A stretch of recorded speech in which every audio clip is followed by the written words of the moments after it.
اب آج جو عذاب آتا ہے، دیکھیے کافروں کے لیے عذاب اصل میں آخرت میں ہے. دار العذاب دار الجزا وہ تو آخرت ہے، یہ تو دار الامتحان ہے.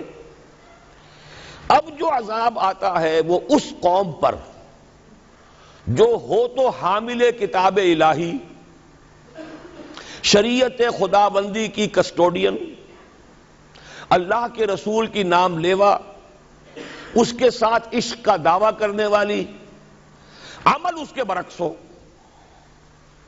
حالانکہ اللہ نے اگر اسے وہ مقام دیا، اللہ نے اس کی طرف رسول بھیجا اور اسے رسول کے امتی بننے کا شرف عطا کیا، اسے اپنا کلام دیا، کتاب دی، اسے اپنی شریعت دی، تو کس لیے دی؟ تاکہ اس پر خود بھی عمل کریں، اسے دوسروں تک بھی پہنچائیں. وہ گویا کہ اس روئے ارضی پر وہ امت، وہ قوم اللہ کی نمائندہ قوم ہوتی ہے، ریپرزنٹیٹو ہوتی ہے. اے انسانوں، ہمارے پاس ہے تمہارے خالق اور مالک اور پروردگار کا قانون، ہمارے پاس ہے اس کی ہدایت، ہمارے پاس ہے اس کی کتاب، ہمارے پاس ہے اس کے رسول کا اسوہ. آؤ ہماری طرف، ہمیں جانچو، ہمیں پرکھو، ہمیں دیکھو، ہم واقعتاً اسی کتاب کے مطابق چل رہے ہیں نا. دیکھ لو ہم جو کہتے ہیں وہی کرتے ہیں نا. وہی بات تو نہیں ہے کہ لما تقولون ما لا تفعلون کبر مقتا عند اللہ ان تقولوا ما لا تفعلون. آؤ دیکھو ہم نے اس کتاب کے مطابق، اللہ کی ہدایت کے مطابق کیسا اچھا معاشرہ بنایا ہے، کیسا انصاف ہے، کیسا امن ہے، کیسا بھائی چارہ ہے، کیسی اخوت ہے. آؤ دیکھو ہمارے ہاں تقسیم دولت کا نظام کتنا صحیح ہے. ایسا نہیں ہے کہ کوئی جو ہے اسے دولت کی بدہضمی ہو رہی ہو اور کوئی وہ ہے کہ جو بھوکا مر رہا ہو، ایسا نہیں ہے. دیکھو ہمارے ہاں انسانی شرافت، انسانی عزت، انسانی پریسٹیج اور انسانی حقوق بہتر سے بہتر شکل میں موجود ہیں. حریت ہے، آزادی اظہار رائے ہے، سب کچھ ہے. یہ کام اگر وہ امت کرے تو اس سے زیادہ خوش نصیب کوئی نہیں. پھر دنیا میں اس کو غلبہ ہوگا، دنیا کی خلافت اس کو دی جائے گی، دنیا کی امامت اس کو دی جائے گی، دنیا کی قیادت اس کو دی جائے گی. جیسے کبھی اقبال نے کہا تھا کہ سبق پھر پڑھ شجاعت کا، عدالت کا، صداقت کا، لیا جائے گا تجھ سے کام دنیا کی امامت کا. لیکن پھر وہی سبق پڑھنا پڑے گا جو صحابہ کرام نے پڑھا تھا. جب صحابہ کرام نے وہ سبق پڑھا تھا تو دنیا کی امامت اللہ نے ان کو عطا کی تھی کہ نہیں کی تھی؟ اگر تو اس کے مطابق عمل ہے تو ان سے زیادہ اللہ کو محبوب کوئی نہیں. اور اگر طرز عمل برعکس ہو جائے، کہیں کچھ اور کریں کچھ اور، کہیں یہ کہ قرآن پر ہمارا ایمان ہے اور اس کے قانون کو نافذ نہ کریں، کہیں یہ کہ ہماری تو محبوب ترین شخصیت محمد ہیں اور ان کی سنت کے اوپر عمل نہ کریں صلی اللہ علیہ وسلم. قرآن نے جس شے کو حرام کیا ہے اس پر اس کا استعمال کر رہے ہوں. اگر طرز عمل یہ ہو اور یہ طرز عمل اس حد کو پہنچ جائے کہ دنیا تانے دے یہ مسلمان کہاں اسلام، دنیا میں ہمیں دکھاؤ کہاں اسلام. یہ مسلمان کیا اسلام پر کاربند ہیں؟ جارج برنارڈ شاہ نے کہا تھا کہ میں جب قرآن پڑھتا ہوں تو محسوس کرتا ہوں اس سے بہتر کتاب کوئی ممکن نہیں، لیکن جب مسلمانوں کو دیکھتا ہوں تو محسوس کرتا ہوں ان سے زیادہ ذلیل قوم دنیا میں کوئی نہیں. یہ کنٹراسٹ ہے جو ہم اپنے وجود سے پیش کر رہے ہیں. کیا اس کی وجہ سے لوگ اسلام کی طرف راغب ہوں گے یا اسلام سے متنفر ہوں گے؟ کیا ہمارا منہ ہوتا ہے ہم باہر جاتے ہیں؟ اسی لیے ہم تو تبلیغ، میں تو کم سے کم وہاں جا کر جو مسلمان کھوئی ہوئی بھیڑیں ہیں امت محمد صلی اللہ علیہ وسلم کی، انہی کو ریکلیم کرنے کی کوشش کرتا ہوں. جیسے کہ حضرت مسیح نے کہا تھا میں تو بنی اسرائیل کے گھرانے کی کھوئی ہوئی بھیڑوں کی تلاش میں آیا ہوں. میرا منہ نہیں ہے کہ میں وہاں کسی امریکن سے بات کروں. وہ یہ کہے گا تم اپنا گھر تو سنوارو، فزیشن ہیل تھائی سیلف. تم ایک چھوٹا سا ملک نہیں چلا سکتے، تم نے اس کا بیڑا غرق کر کے رکھ دیا ہے. تم نے اسے کورٹ آف وارڈ بنوا دیا ہے IMF کا. ہاں یہاں تو گھڑی گھڑی جو ہے قرقمین آتے ہیں IMF کے اور ورلڈ بینک کے قرقی کرنے کے لیے. ہر روز ایک نئی قرقی ہو رہی ہے، ہر روز جو ہے آج پھر گاڑیوں کا کرایہ بڑھ رہا ہے، بجلی کا کرایہ قرقی ہو رہی ہے. عوام کے اندر جو بھی رہا رہ گیا اسے بھی چوسنے کا اور کشید کرنے کے لیے ایک حکومت کو گرا دو، وہ تو بدنام کر دی گئی، دوسری حکومت لے آؤ، اس کے ہاتھ میں کچھ کام کروا لو، وہ بدنام ہو جائیں گے تو ان کو بھی ہٹا دینا. ان کا کیا کھیل ہے؟ یہ کھیل کھیلتے رہیں گے اور اس میں یہ ہے کہ اپنی قرقیاں کرتے چلے جاؤ. یہ حال اب کیا میرا منہ ہے کہ میں جا کر وہاں بات کروں؟ تم اپنے گھر کو دیکھو، تم اپنے ملک کو دیکھو. ایک وہ ہے جنہیں تصویر بنا آتی ہے، ایک تم ہو کہ لیا اپنی بھی صورت کو بگاڑ. ایک ہی ساتھ تم آزاد ہوئے تھے، ہندو بھی تھے کہ نہیں تھے. انہوں نے اس ملک کو بنایا ہے، اپنی معیشت کو، اپنی اکانومی کو اپنی بنیادوں پر، اپنے پاؤں پر، اپنے پیروں پر کھڑا کیا ہے. آج جو ہے وہ ایک منی سپر پاور بن چکا ہے. اور وہ کہ ڈرتا تھا پاکستان دو طرف سے ہمیں جو ہے قابو میں کر لے گا. پہلے تقریباً 20 برس جو ہیں ہندوستان کے، بھارت کے کانپتے ہوئے گزرے ہیں پاکستان سے. اب 30 برس سے جو صورتحال ہے وہ آپ کو معلوم ہے. تو صورت یہ ہے کہ جب کوئی قوم جو امت مسلمہ ہو یہ طرز عمل اختیار کرتی ہے تو عذاب اس پر آتا ہے. بڑی کڑوی بات ہے.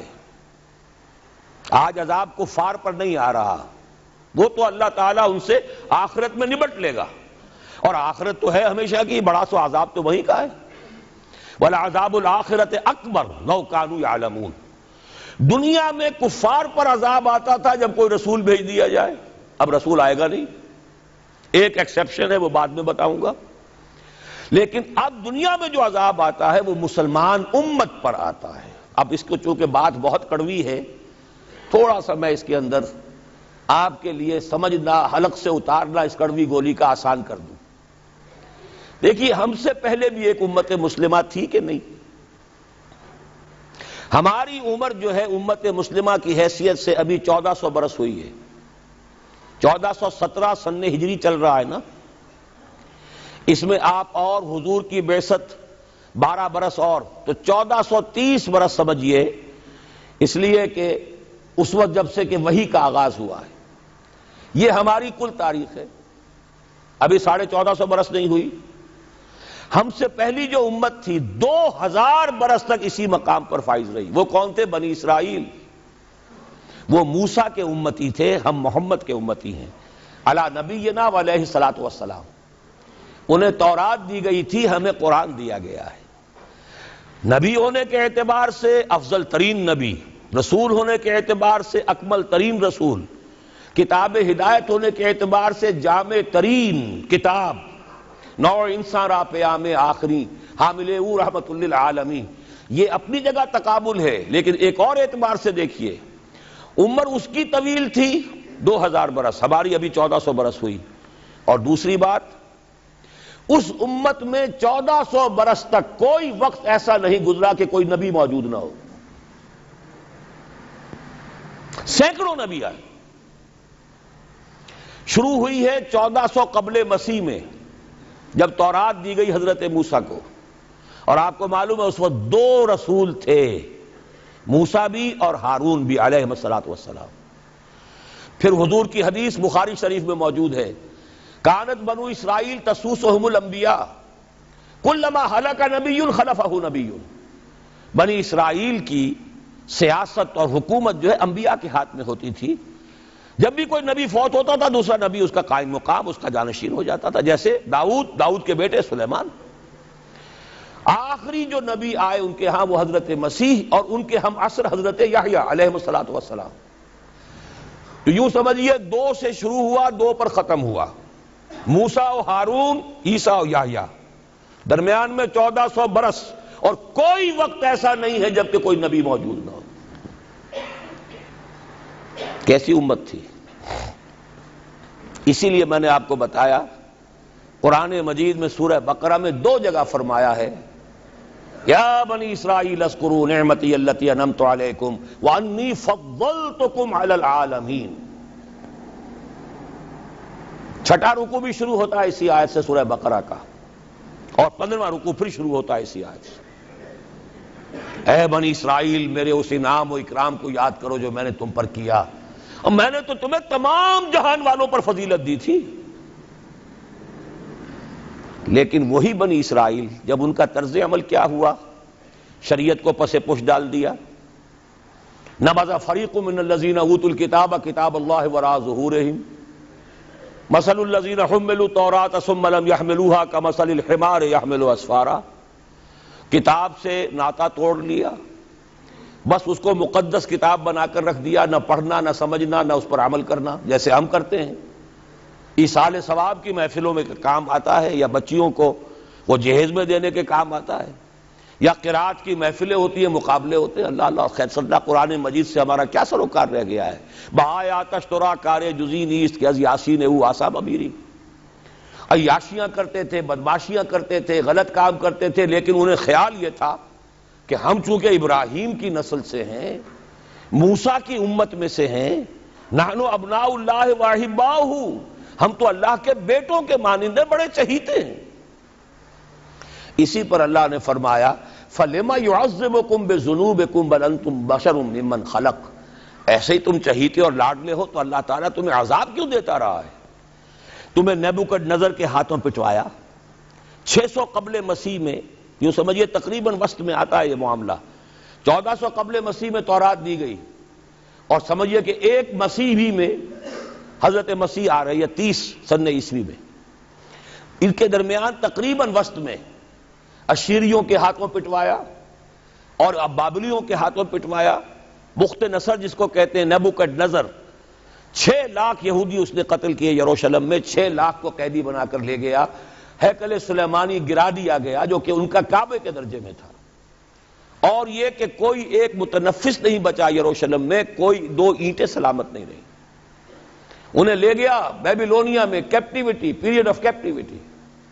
وہاں سے واپس آئے، توبہ کی انہوں نے، حضرت عزیر علیہ السلام کی دعوت توبہ جو ہے، توبہ کی منادی کے نتیجے میں، تو پھر اللہ نے انہیں ایک موقع اور دیا، اور ان کی ایک بڑی عظیم سلطنت قائم ہوئی، مکابی سلطنت، اور پھر ٹیمپل جو ہے دوبارہ بنا، یہ جو سیکنڈ ٹیمپل کہلاتا ہے، دوسری تعمیر جو ہوئی ہیکل سلیمانی کی، اس کو بھی پھر دوبارہ جب ان کے ہاں وہی لچھن آئے، میں تجھ کو بتاتا ہوں تقدیر امم کیا ہے، شمشیر و ثنا اول، طاؤس و رباب آخر، جب وہی لچھن ہو گئے پھر عذاب کے کوڑے پڑے، پہلے گریکس کے ذریعے، یونانیوں کے ذریعے، پھر رومنز کے ذریعے، اور سن 70 عیسوی میں وہ دوسرا ہیکل سلیمانی بھی مسمار کر دیا گیا، اور انہیں فلسطین سے نکالا دے دیا گیا، نکل جاؤ یہاں سے۔ تقریباً یوں سمجھیے کہ 1917 تک، سن 70 سے 1917 تک کتنے ہو گئے؟ 1850 برس ہو گئے تقریباً، 1850 برس یہ لوگ پھر فلسطین میں داخل نہیں ہو سکے، اور وہ ہیکل سلیمانی آج تک بھی پڑا ہوا ہے منہدم، سوائے اس کی ایک دیوار کے جسے یہ ویلنگ وال کہتے ہیں، وہاں جاتے ہیں رو دھو کر آ جاتے ہیں۔ اب تو خیر ان کا قبضہ ہے، جانا آنے کا سوال نہیں رہا، ورنہ 1967 سے پہلے بھی اجازت لے کر جاتے تھے، ماتم کر کے آ جاتے تھے، اس لیے کہ یروشلم جو ہے اس پر قبضہ تو ان کا ہو گیا تھا، لیکن مشرقی علاقہ ہے وہ، اور اس پر ابھی عربوں کا زیادہ تسلط تھا، اب وہ ختم ہو رہا ہے۔ معلوم ہوا کہ وہی قوم جو ہے، جو چہیتی بھی تھی، لاڈلی بھی تھی، خیر الامم تھی، انی فضلتکم علی العالمین کا مصداق تھی، جس پر انعامات تھے، اکرام تھا، جنہیں حضرت داؤد اور سلیمان کی سی حکومتیں دی گئیں، ان سب کا معاملہ کیا ہوا؟ غلط عمل کی وجہ سے، برعکس رویے کی وجہ سے، قرآن مجید ہی میں 2 جگہ ہے تھوڑے سے لفظی فرق کے ساتھ، ضربت علیہم الذلۃ والمسکنۃ وباؤوا بغضب من اللہ، ان پر ذلت تھوپ دی گئی، ذلیل کر دیے گئے، 1850 برس تک، پہلے 150 برس تک کیپٹیوٹی میں رہے تھے، اب 1850 برس تک جسے یہ ڈائسپورا کہتے ہیں اس میں رہے، روتے تھے، یاد کرتے تھے اپنی فلسطین کی سرزمین کو کہ ہم وہاں سے نکالے گئے ہیں۔ وہ بھی حضرت عمر نے اجازت دی تھی جا کر، جبکہ یروشلم جو ہے ہینڈ اوور کیا ہے وہاں کے عیسائیوں نے، حضرت عمر کے حوالے کیا ہے رضی اللہ تعالی عنہ، تو حضرت عمر نے انہیں آ کر زیارت کرنے کی اجازت دی ہے، ورنہ زیارت کی اجازت بھی نہیں تھی، عیسائیوں نے روکا ہوا تھا، نو جیو کوڈ انٹر جیروشلم، اور وہ جو معاہدہ کیا تھا عیسائیوں نے حضرت عمر سے، یہ ان کی طرف سے شرط تھی کہ آپ یہاں یہودیوں کو آباد ہونے کی اجازت نہیں دیں گے، لیکن کم اینڈ وزٹ، آئیں زیارت کریں اور جائیں، لیکن یہاں آباد نہیں ہوں گے۔ یہ قوم جو اونچی تھی، بڑی تھی، فضلتکم علی العالمین تھی، لیکن وہی قوم ضربت علیہم الذلۃ والمسکنۃ وباؤوا بغضب من اللہ، اللہ کے غضب کو لے کر لوٹی۔ یہ ہے اصل میں وہی معاملہ جو آج ہمارے ساتھ ہے۔ اللہ کا قانون تو غیر جانبدار ہے، وَلَن تَجِدَ لِسُنَّتِ اللَّهِ تَحْوِيلًا وَلَن تَجِدَ لِسُنَّتِ اللَّهِ تَبْدِيلًا۔ اللہ کا قانون قوموں اور امتوں کے لیے بدلتا نہیں۔ وہی صورت ہے، ہمیں بھی کہا گیا کنتم خیر امت اخرجت للناس، تم بہترین امت ہو جسے دنیا والوں کے لیے نکالا گیا ہے۔ تمہارا کام کیا ہے؟ ہم تو جیتے ہیں کہ دنیا میں تیرا نام رہے، کہیں ممکن ہے کہ ساقی نہ رہے جام رہے۔ ہمارا کام تو تھا اس اسلام پر عمل کریں اور دنیا کو دعوت دیں، اپنے عمل میں بھی گواہی دیں، آؤ دیکھ لو ہم جو کچھ کہہ رہے ہیں یہ تھیوری نہیں ہے، یہ صرف لفاظی نہیں ہے، یہ شاعری نہیں ہے۔ اگر محمد رسول اللہ نے فرمایا صلی اللہ علیہ وسلم سید القوم خادمہم، آؤ دیکھ لو مدینے میں ہمارا خلیفہ عمر فاروق خادم ہے کہ نہیں ہے؟ کیا کوئی بادشاہ ہے؟ کیا اس نے کوئی محل بنایا ہے؟ کیا اس کے لیے کوئی خدم و حشم ہے؟ کیا اس کے لیے کوئی باڈی گارڈ ہے؟ کچھ بھی نہیں۔ جیسی جھونپڑیاں دوسروں کی ہے ویسی جھونپڑا اس کا ہے، جیسے پیبند لگے ہوئے کپڑے دوسروں کے ہیں بلکہ دوسروں کے بہتر بھی ہوں گے، اس کے کپڑوں میں پیبند لگا ہوا ہے، اس کے نام سے قیصر و کسریٰ کے درباروں میں لرزہ ہے، لیکن اس کی سادگی کا عالم یہ، آؤ دیکھو، see with your own eyes, come here, see it۔ یہ اگر ہم کرتے اور کر سکتے، جب تک کرتے رہے تو ہم سے اونچا کوئی نہیں، اللہ کا ہم سے بڑھ کر محبوب کوئی نہیں، ہم سے زیادہ امت مرحومہ اور کوئی نہیں۔ لیکن جب ہم نے برعکس روش اختیار کی تو کیا ہوا؟ جیسے انہیں پٹوایا گیا تھا ایشورینس کے ہاتھوں، ہمیں پٹوایا گیا سب سے پہلے جو صلیبیوں کے ہاتھوں، کروسیڈرز۔ کئی لاکھ مسلمان قتل ہوا کروسیڈز کے اندر۔ جب پہلی مرتبہ عیسائیوں نے قبضہ کیا یروشلم پر، تقریباً 90 برس 88 برس عیسائیوں کے قبضے میں رہا ہے، اب وہ دوبارہ چلا گیا یہودیوں کے قبضے میں۔ اس وقت جو ہے اتنا قتل عام ہوا تھا عربوں کا اور مسلمانوں کا یروشلم میں کہ جب فاتحین کے گھوڑے داخل ہوئے ہیں شہر کے اندر تو گلیوں کے اندر ان کے گھٹنوں تک خون کی نہر بہہ رہی تھی۔ اس کے بعد آیا فتنہ تاتار، کروڑوں مسلمان قتل ہوئے، یہ لاکھوں کی بات نہیں ہے، کروڑوں مسلمان۔ پورا روسی ترکستان کا علاقہ ختم ہوا، افغانستان ختم ہوا، ایران ختم ہوا، عراق ختم ہوا، 4 عظیم مملکتیں۔ اور آخری خلیفہ بنو عباس کا وہ گھسیٹ کر نکالا گیا اپنے محل سے، مستعصم باللہ۔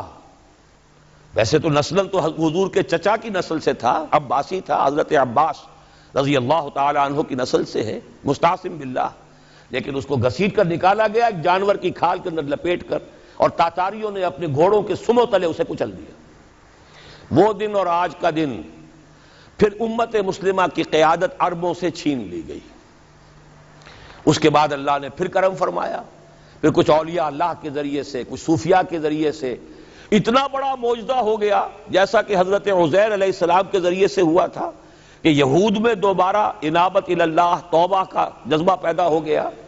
ایسے ہی کچھ صوفیاء کرام کے ذریعے سے، نیک لوگوں کے ذریعے سے، اللہ والوں کے ذریعے سے، وہی تاتاری جنہوں نے کروڑوں مسلمانوں کو قتل کیا تھا خود مسلمان ہو گئے۔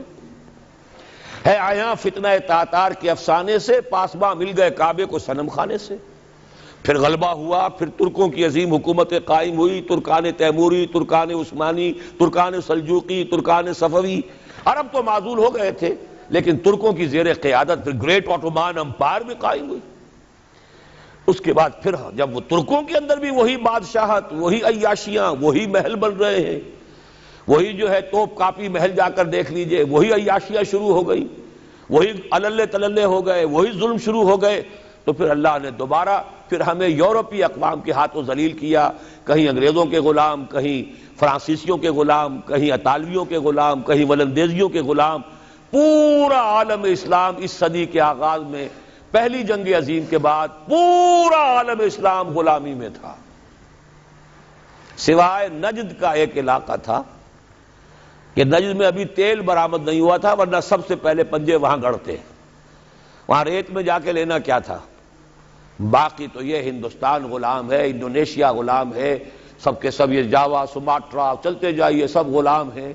اس کے بعد ایران چاہے براہ راست غلامی نہیں تھی لیکن انگریزوں کے انتداب میں تھا، کنٹرول انہی کا تھا۔ عراق پر انگریزوں کا کنٹرول تھا۔ اسی طریقے سے یہ ساری جو عرب مملکتیں ہیں یہ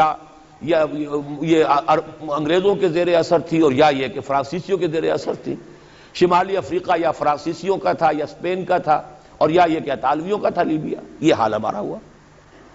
یہ ہے اصل سبب اور یہ ہے معاملہ جس میں اب میں آخری بات اس موضوع پر کہہ دینا چاہتا ہوں۔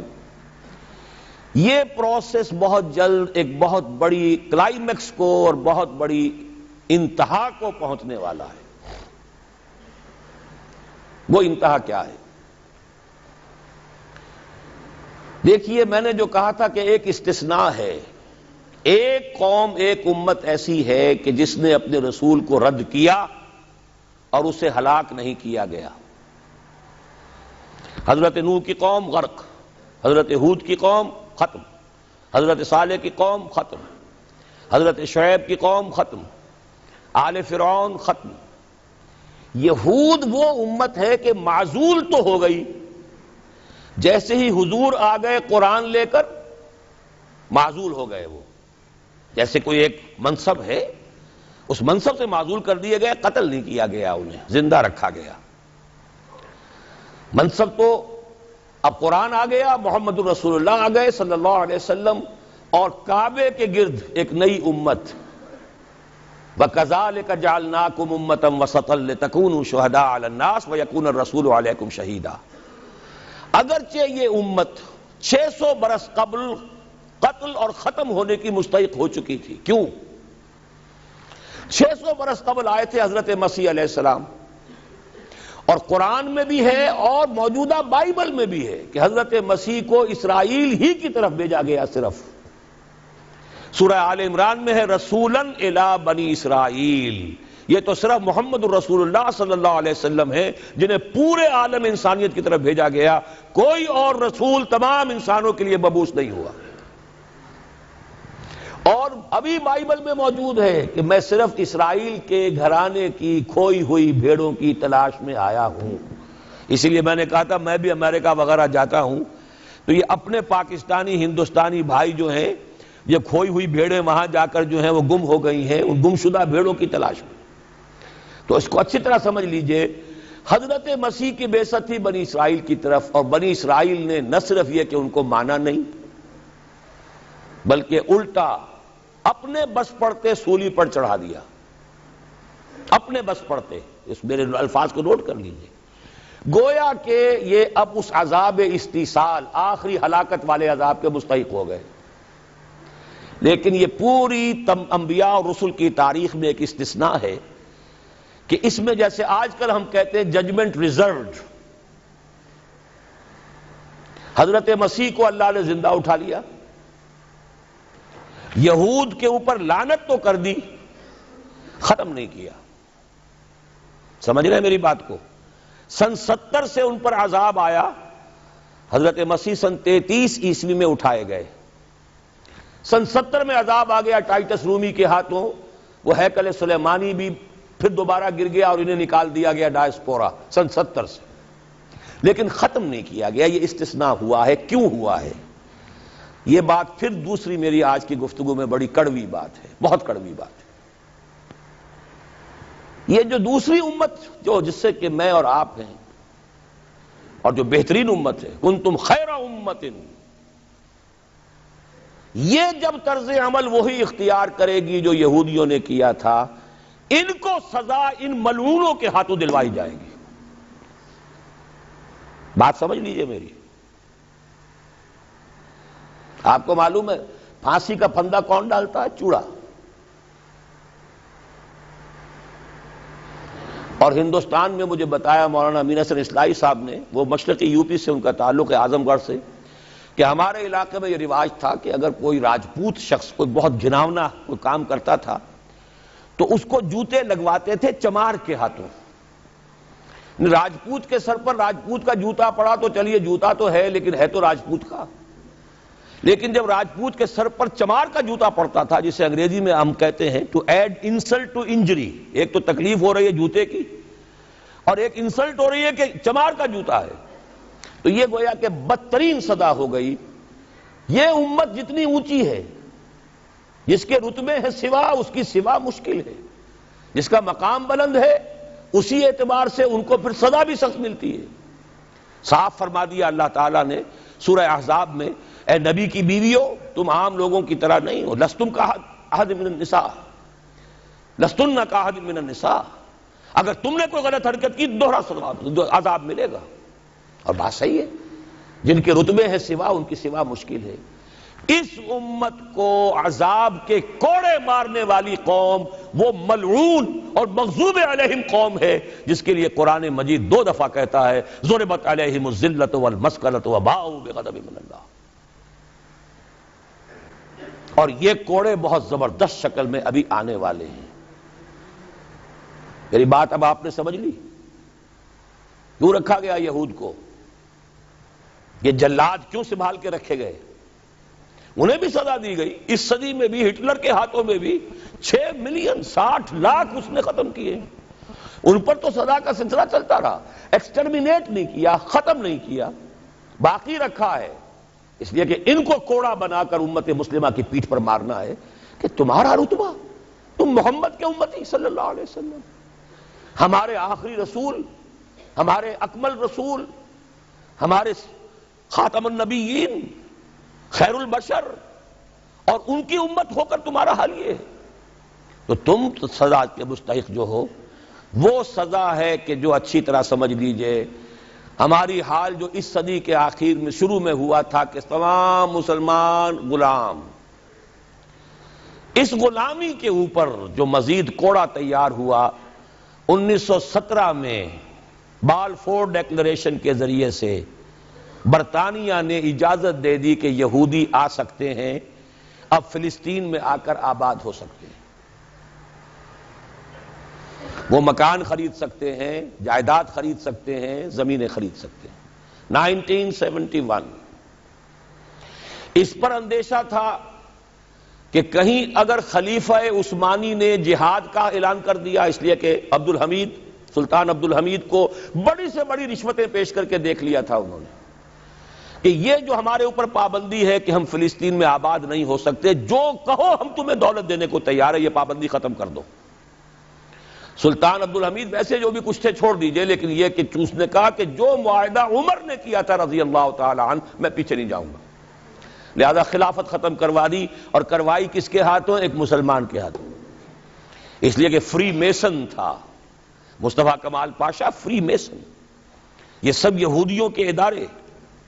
چاک کر دی ترک نادا نے خلافت کی قبا، سادگی اپنوں کی دیکھ، اوروں کی عیاری بھی دیکھ۔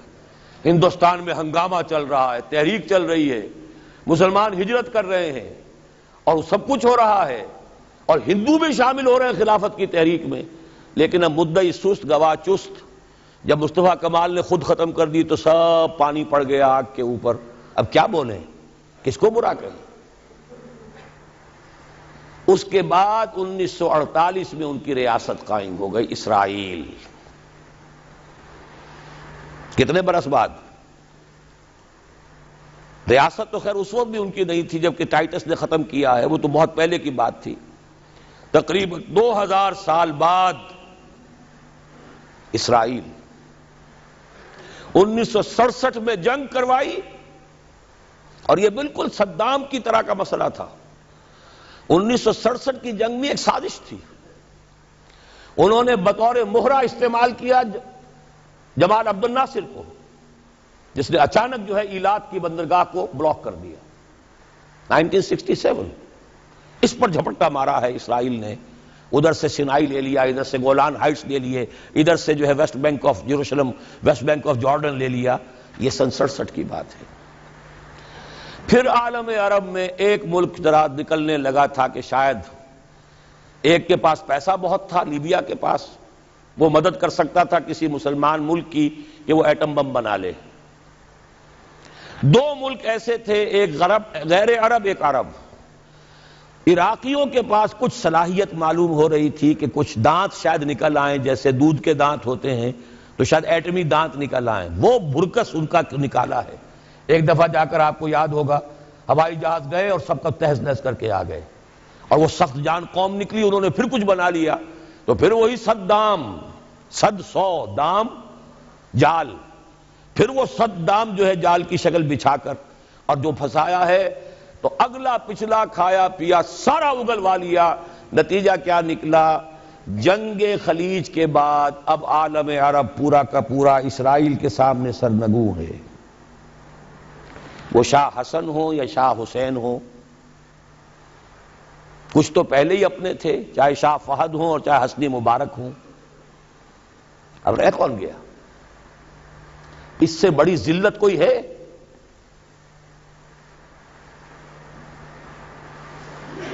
جن کے ساتھ ایک میز پر بیٹھنے کو تیار نہیں تھے، جن کے ساتھ گفتگو کو تیار نہیں تھے، اور بلا کر کہاں کھڑا کیا ہے؟ آؤ میڈرڈ میں، اسپین میں آؤ، اسپین سے شروع کروائیں گفتگو۔ اور اسپین کون سی جگہ ہے؟ مسلمانوں کا دنیا میں سب سے بڑا قبرستان، جہاں 800 برس حکومت کی اور پھر ایک ایک بچہ ختم کر دیا گیا، نام و نشان مٹا دیا گیا۔ 1492 میں فال آف گرینیڈا ہوا ہے، سقوط غرناطہ، اور 1992 میں ٹھیک 500 برس بعد یہ نیگوسیشن شروع ہوئی ہیں میڈرڈ کے اندر۔ اور اب جو صورتحال ہو رہی ہے، آپ اخبارات میں پڑھ رہے ہوں گے، وہ نام نہاد صلح کو توڑنے کے اوپر تلا بیٹھا ہوا اسرائیل۔ کیا ہوگا؟ ابھی میں ادھر جانا نہیں چاہتا۔ بہت بڑا ہنگامہ آ رہا ہے، بہت بڑا ہنگامہ آ رہا ہے، اور سب سے بڑا یہ عذاب کا کوڑا جو ہے یہودیوں کے ہاتھوں کس پر پڑے گا؟ عربوں پر۔ کیوں پڑے گا؟ اس لیے پڑے گا کہ اس امت مسلمہ میں عربوں کی فضیلت سب سے اونچی ہے، اصول تو وہی ہے، جن کے رتبے ہیں سوا ان کی سوا مشکل ہے۔ عرب کون ہیں؟ جن میں سے حضور تھے صلی اللہ علیہ وسلم۔ یہ رتبہ بلند ملا جس کو مل گیا، ہر مدعی کے واسطے دار و رسن کہاں۔ عرب کون ہیں؟ جن کی مادری زبان میں اللہ کا کلام ہے۔ مجھے اور آپ کو 100 پاپڑ بیلنے پڑیں گے قرآن کو سمجھنے کے لیے، ہماری بہت عظیم اکثریت تو پھر بھی نہیں سمجھ سکے گی، ترجمے پڑھ لے گی زیادہ زیادہ، اور کیا کرے گی؟ ان کی مادری زبان۔ انہوں نے جب پیٹھ دکھائی اور اس صدی میں کولونیل رول سے آزاد بظاہر ہو جانے کے باوجود کسی نے قبلہ من قبلہ راست کردم، کسی نے وہ قبلہ کر لیا واشنگٹن کی طرف، کسی نے کر لیا ماسکو کی طرف، تو بدترین سزا کے وہی مستحق ہیں۔ اور جان لیجئے کہ وہ ہولوکاسٹ مڈل ایسٹ میں آنے والا ہے، آرمگڈون، الملحمۃ العظمیٰ۔ میں نے یہ ساری چیزیں اپنی ایک کتاب میں لکھ دی ہیں، سابقہ اور موجودہ مسلمان امتوں کا ماضی حال اور مستقبل۔ ایک موجودہ امت مسلمہ ہے ہم، ایک سابقہ امت مسلمہ ہے معزول شدہ، وہ ہیں یہود، اب بھی موجود ہیں، امت موسیٰ ہے، صاحب تورات ہے۔ ان کا ماضی کیا ہے، حال کیا ہے، مستقبل کیا ہے؟ مستقبل میں سب سے بڑا پیچ جو پڑنے والا ہے، جیسے پتنگوں کا پیچ ہوتا ہے، ان دو امتوں کا ہے۔ مڈل ایسٹ سب سے بڑی جنگ، تاریخ انسانی کی عظیم ترین جنگ کا میدان بنے گا، جس کو حضور نے نام دیا الملحمۃ العظمیٰ، عظیم ترین جنگ۔ احادیث موجود ہے میری اس کتاب کے اندر، حوالوں کے ساتھ ہے، ٹیکسٹ کے ساتھ ہے۔